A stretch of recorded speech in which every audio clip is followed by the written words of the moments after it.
I've been sitting here thinking about my first flight. Well, my husband had relatives in Denver, Colorado, which were having a wedding, and we were going to go to.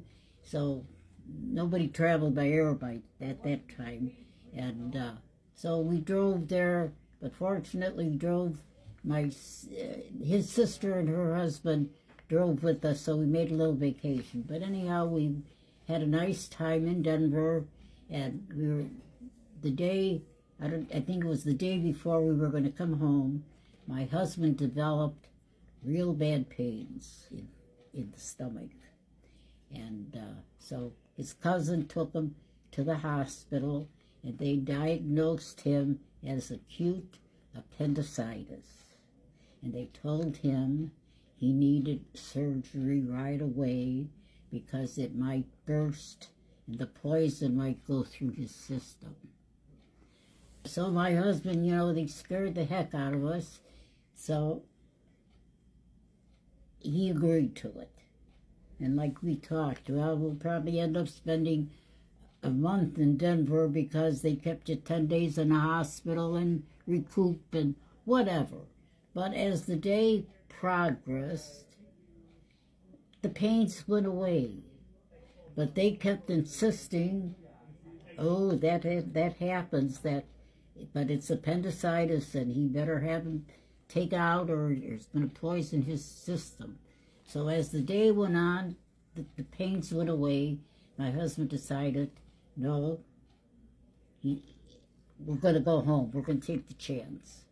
But the only way we could go home was by air because we were afraid that it's going to burst. So fortunately, my sister-in-law, they drove the car home. But anyhow, coming on the plane, I called my folks and says, meet us at the airport, and I told them what happened. And they didn't know should they have an ambulance or should. But anyhow, making this long story short, we got home. My parents picked us up.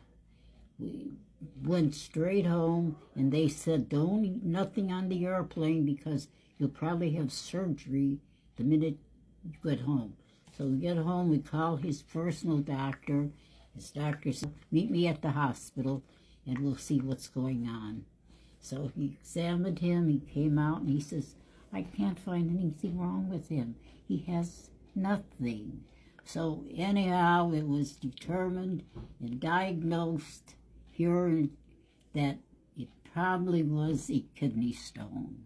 And when he had the pain, that's when he had the kidney stone, and he probably passed it, and that's when the pain subsided. This happened in 1951, and we had to fly home. That was bad, and that was terrible, terrible. I was so afraid of the airplane, this big thing up in the air that was flying. How could it stay up in the air? And I'll tell you, when I got on the plane, that flight to Chicago, I didn't even move my finger because I was afraid I'm going to tip the plane if I move anything. I sat there. I don't know how long it took. It was a propeller airplane at that time, and I sat there stiff as a board, trying not to move a muscle so I don't tip the plane. But I'll never forget how frightened I was, and yet I had to be brave for my husband because he's coming home and he's going to face surgery. But see, I tell people, second opinion, people.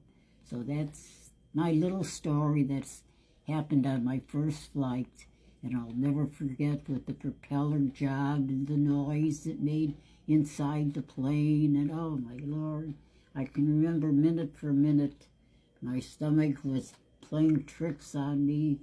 But anyhow, so that's my little story.